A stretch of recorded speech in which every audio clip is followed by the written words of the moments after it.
have been upgraded. Into what? The next level of mankind. We are human point 2.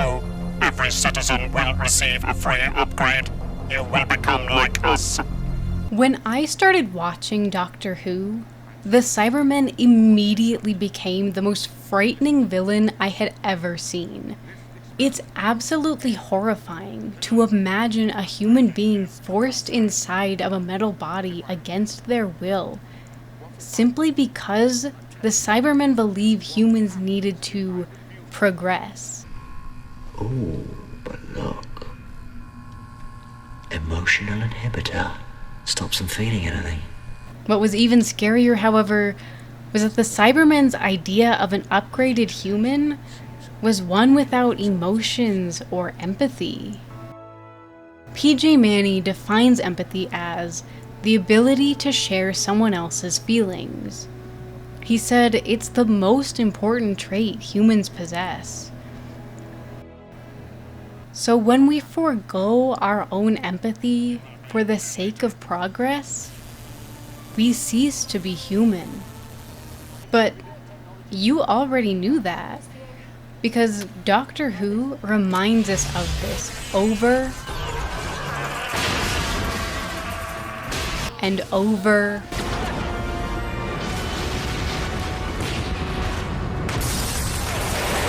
and over and over again.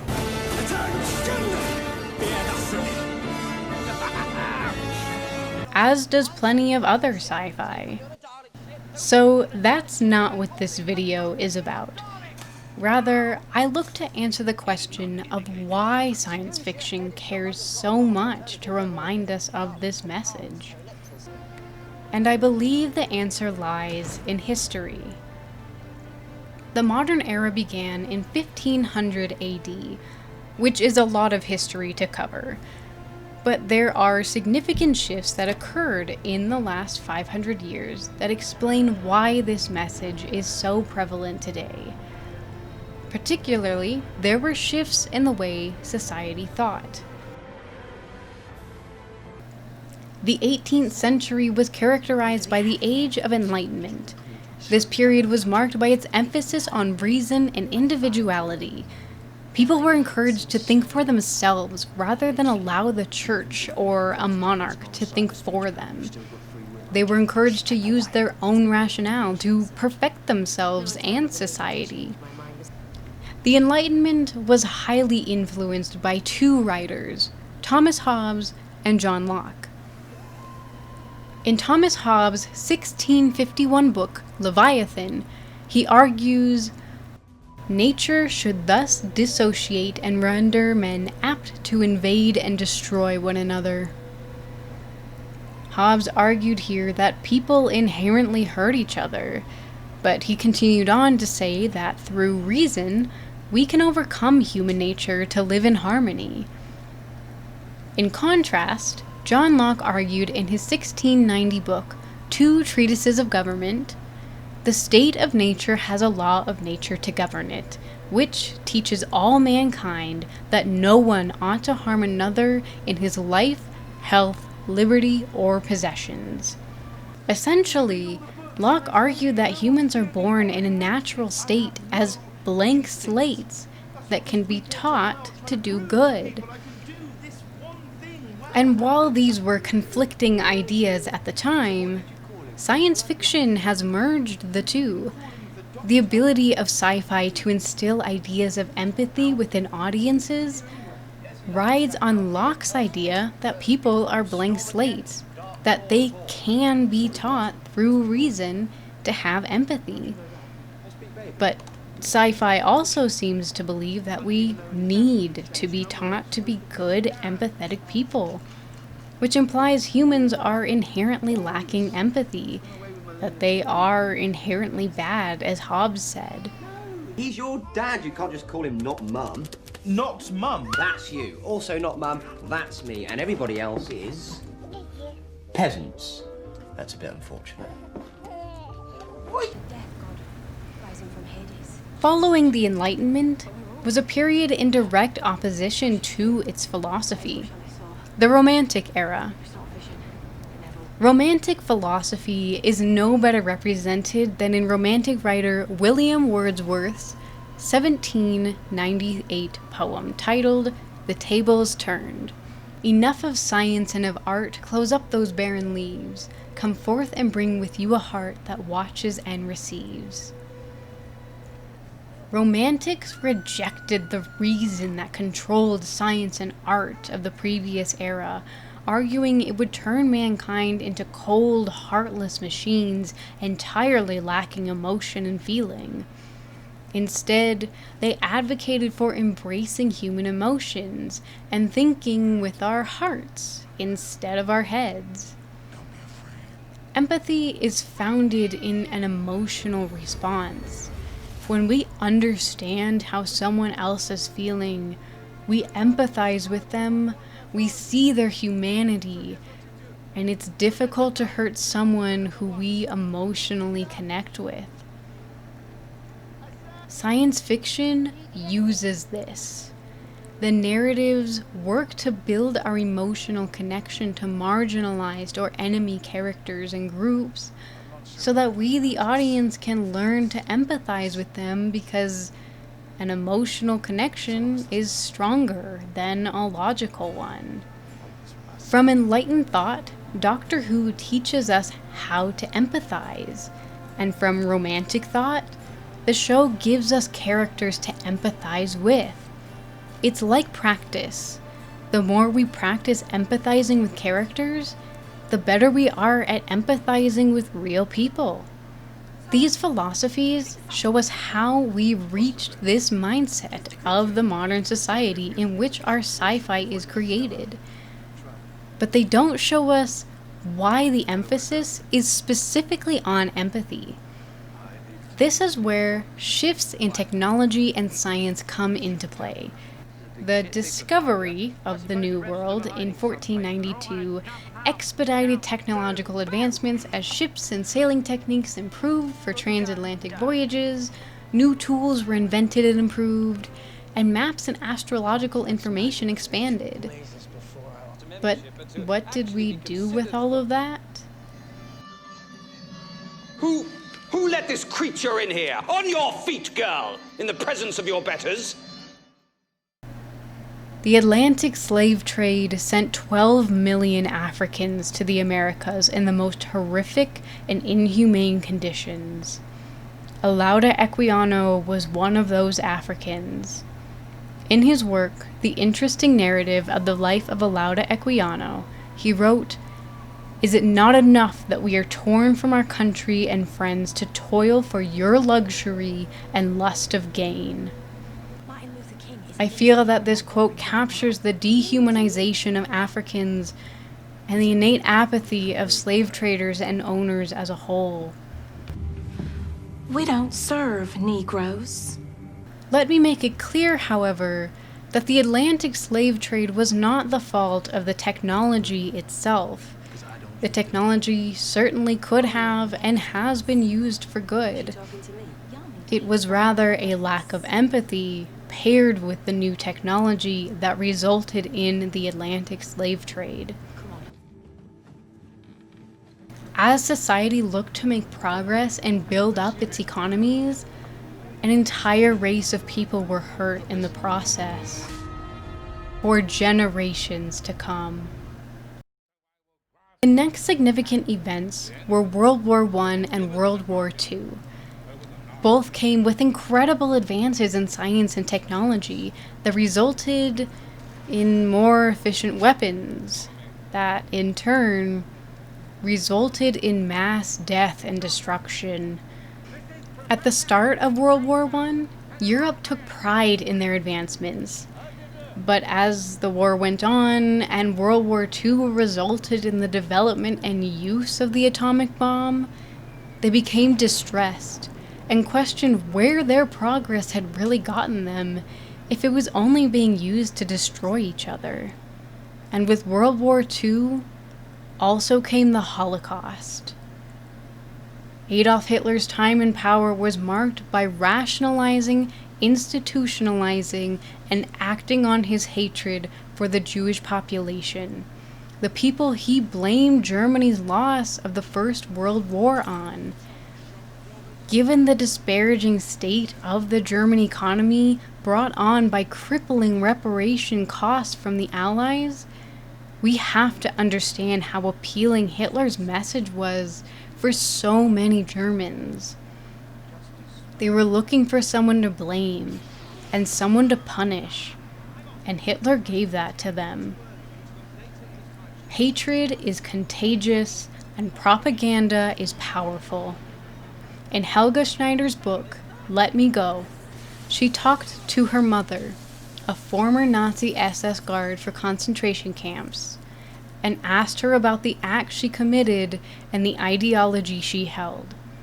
When Helga Schneider asked her mother if she felt remorse for what she did, at the time or after, her mother always fell back on the same rhetoric. Hating the Jews was an unavoidable duty for a member of the SS. I was convinced of the rightness of the final solution, and so I carried out my tasks with great commitment and conviction. Throughout this section of the book, her mother never showed remorse. She never empathized with the people she led to their deaths. She simply recited rhetoric and remained committed to the ideology of the Nazi Party. But her hatred was not personal. It was learned. So many people learned to hate a race that they never personally had a bad experience with. Enough people to carry out the most tragic event in history. And it only took one man to lead the country down that path. And that is why science fiction cares so much about teaching audiences how to have empathy. History has bore witness to some of the most horrific events.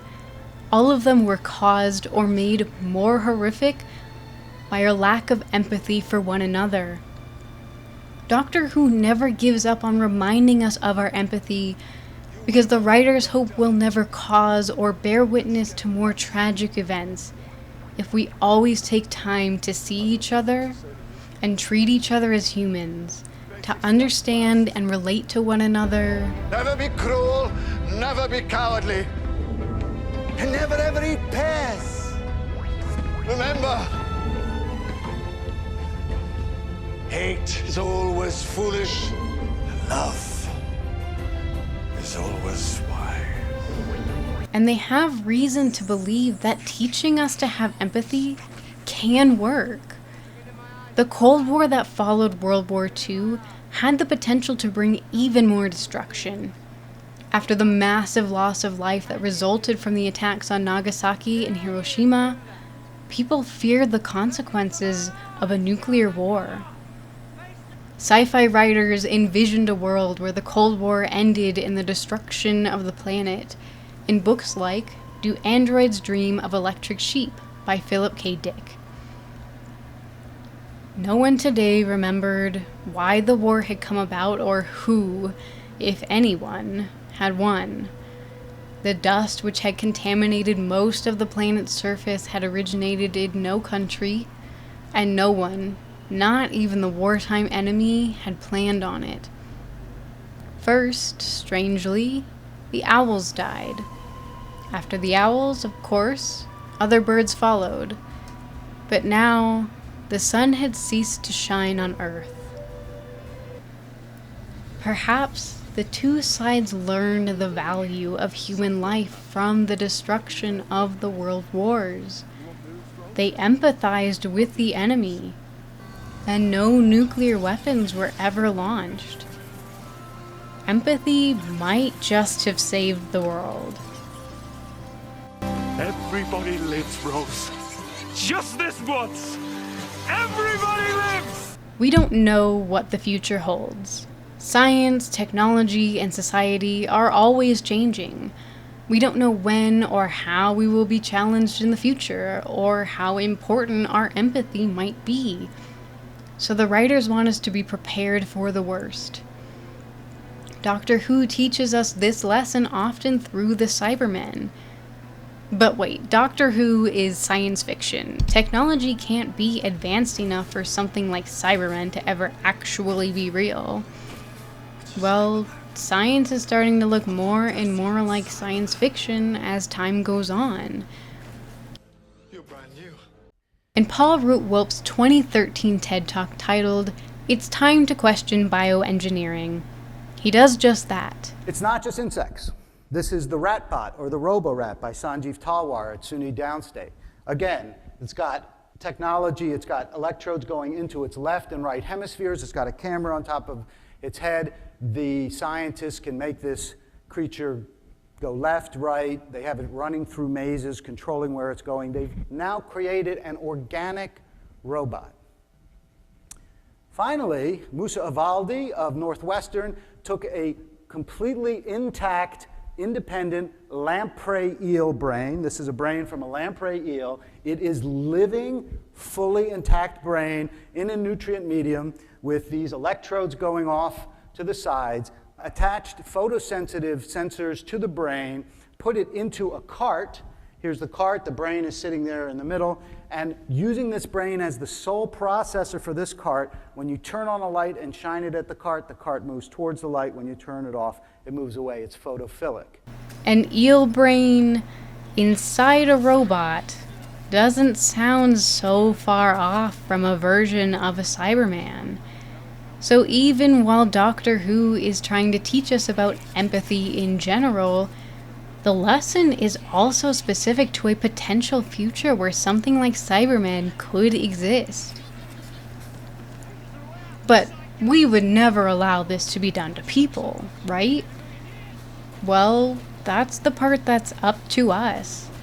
If we become so consumed by progress, with upgrading, and forget to have empathy, this could very well be our future. The Cybermen are still the scariest monster in Doctor Who for me. Not only could they actually exist in our future, but they represent the worst of humanity. The side of us that used new science and technology to enslave a race of people for economic gain and kill each other in unfathomably large numbers. We could be Cybermen in the future, literally or figuratively. But Doctor Who shows us this future now because they know that we are capable of learning so that it doesn't become our reality. We can avoid this future. Doctor Who wants us to understand that technology isn't bad. Progress isn't bad, as long as we never let go of what makes us human. Alfie! Alfie, I'm here! Yeah, I'm coming for you! Yes, Captain. Stop! Alfie!